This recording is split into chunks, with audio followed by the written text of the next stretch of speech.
Look at this outstanding run by rookie Jahmyr Gibbs. This is the top tier Lions offense. This is the new Detroit Lions football team. Starts out with a great pitch from Goff. Not many QBs in the NFL can pitch to their RB1 like that. Great blocking upfield. Sewell leading the way.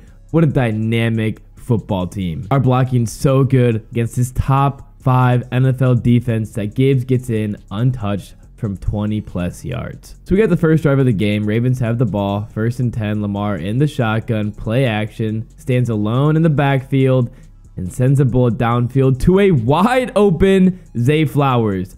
Wide open. What the fuck? Look at where he is when he catches this ball. Kirby's 8 yards away. Anzalone's 7 yards away. How does this happen? Where's the defense? And it doesn't just happen once. It's the whole game. Also, watch number 78 for the Ravens going up against, I believe, Kaminsky. Tell me that's not a hold.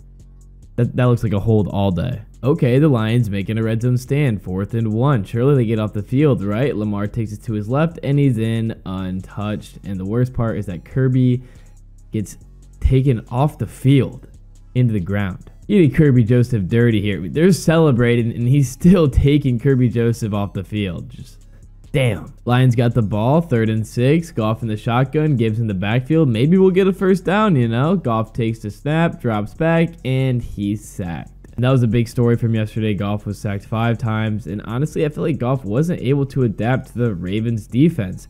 He had less time to throw the ball. He was pressured more often. And I still felt like he held the ball for a long time every play. You would think if he's getting pressured more, he would start releasing it early, but instead he would continue to drop back, hold the ball for a long time, and by then the pressure gets there and the play is over. And as you saw in this play in the last one, you know, COVID's going around again, so the Lions DBs wanted to stay healthy, and they're making sure to give 5 feet of separation between them and the Ravens wideouts. And of course we have this play to look at. Lamar in the shotgun, Lions rush 4.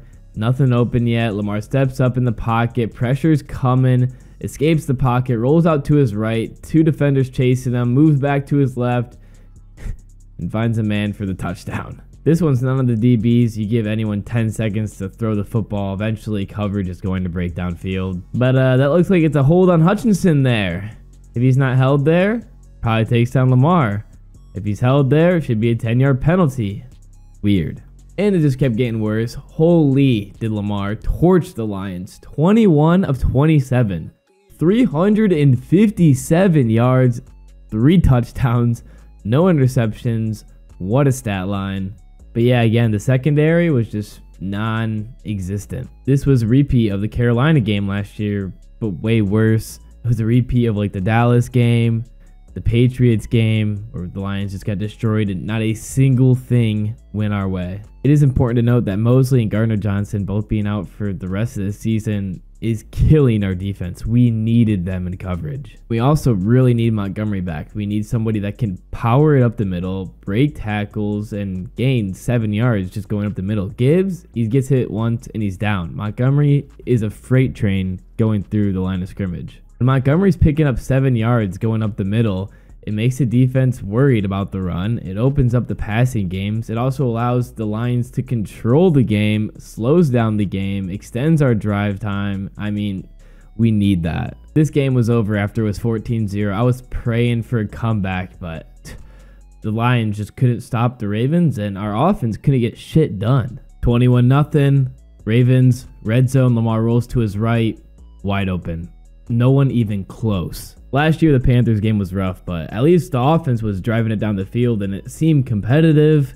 The Dallas game was really bad. Everything went wrong. The Patriots game was really bad and everything went wrong. But I think this was the worst out of the 4 games. I mean, at this point in the game, it was over. I had hope that the Lions would have a chance at coming back, but I knew they weren't. But I also didn't love the play calling. Again, it didn't matter. But here, 3rd and 12, throwing it way short to St. Brown, and then we're going for it on 4th and 8. It worked out fine. They didn't end up scoring again before halftime. But 4th and 8, like, what are we doing here, Goff? Like, I love Goff. I think he's a good quarterback. I don't think he's top tier. But, man, what is that throw? Was he hoping for a call? Like, he has time in the pocket on this play. He didn't have a lot of time throughout this game. Here he has time, and it's just a bad throw. Goff seemed really rattled off the start, and he just seemed like he could not recover. This next drive was the most frustrating. Raymond had a big play over the middle. Gibbs gets us inside the red zone. First and goal inside the 10. We have a run play, pick up a few yards, and then we have 3 straight pass plays, including 4th and goal, all incomplete. Obviously, hindsight is 2020, but I would have liked to see on 2nd and 3rd and goal, because we know we're going to go for it on 4th and goal, either a run play or just a short completion that's not into the end zone, because when we were down in the red zone, we weren't getting any space, no completions. I would have liked to see a run or just a short play to get us like to the 2-yard line, 3-yard line, and 4th and goal it would open up the play calling a little bit. And then of course 2 plays later, Lamar in the shotgun, 2nd and 7, pressure's coming, just tosses it off for a casual 80-yard play. I mean, where's the defense? It didn't matter at this point, but the Lions were out of it. There was no chance we were coming back.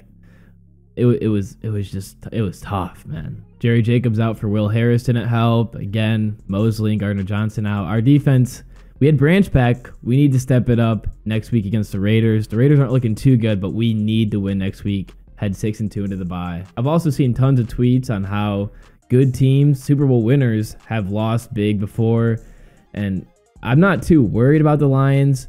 We can't have another performance like this. If this is the only performance we have like this all season, it'll be okay. But if we have another one, that inconsistency will be scary. And on this 4th and 1, I understand the play call, but I just don't love it in this situation. Josh McDaniels does this a lot. 4th and 1 usually has a deep ball to Devonta Adams. I see that a lot. Here, terrible throw from Goff. And when he's going to throw this, he looks like he's not even open. There's no chance Williams is open on this play. I would have liked to see with the Lions how bad they were playing, just a shorter throw to get the first down. Williams was open, but it was a miscommunication and a bad throw, and that was another story. Williams, I want to defend him so bad, but he has been struggling, and I also feel like a great quarterback will make great wide receivers. Like you see Patrick Mahomes, the wide receiver core isn't super strong, but Patrick Mahomes, he gets it done. I feel like Goff sometimes doesn't put the ball on the money with Williams deep, and I feel like it would help a little bit if Williams had a little bit better throws. I still have a lot of faith with Williams. I think he just needs more reps. Same as Gibbs, just needs more reps. It's essentially Williams' rookie season as he was injured and held out last year. The deep ball that hit Williams in the helmet, his arm was held down. Definitely was PI, wasn't called. But also, it seems like Williams is a chest catcher. I saw this, and it makes a lot of sense. He catches it with his chest, and sometimes he needs to put his hands up to catch it. Not really 100% sure on that. We'll have to look into the film. I hope Williams, he's fast.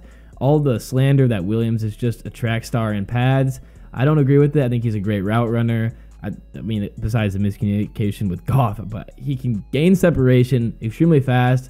If he can work on his hands a little bit, communication with Goff, they build up that confidence together. I think he could be really good, but it's hard to defend him when he had a game like he did. Overall, tough game to sit through. I mean, 60 minutes of just straight torture to sit through. Hopefully the Lions can bounce back. I have faith they will. We were in this position, but way worse last season. Just a tough loss. This team, they have the grit. Dan Campbell's going to get them back. Our offense needs to bounce back. We'll have Monty back after the bye, which will be good. I feel like the Lions offense also just didn't really get into a rhythm. As I said, Goff was rattled. And our defense, when we have another tough opponent, our schedule is not too hard for the rest of the season, but when we get into the playoffs, because it's likely we will win the division with how bad the NFC North is, and the Lions' 5-2 record is still good, our defense needs to step it up when we have tough opponents. Hopefully we'll make the adjustments and have a good win against the Raiders on Monday Night Football with the sick unis. Just at this point, after this game, you just got to hope and pray the Lions will be good again. We've bounced back before. Let's hope we can do it again. Tough loss. I'm still feeling it. I couldn't even make a video about it yesterday because I was just too sad.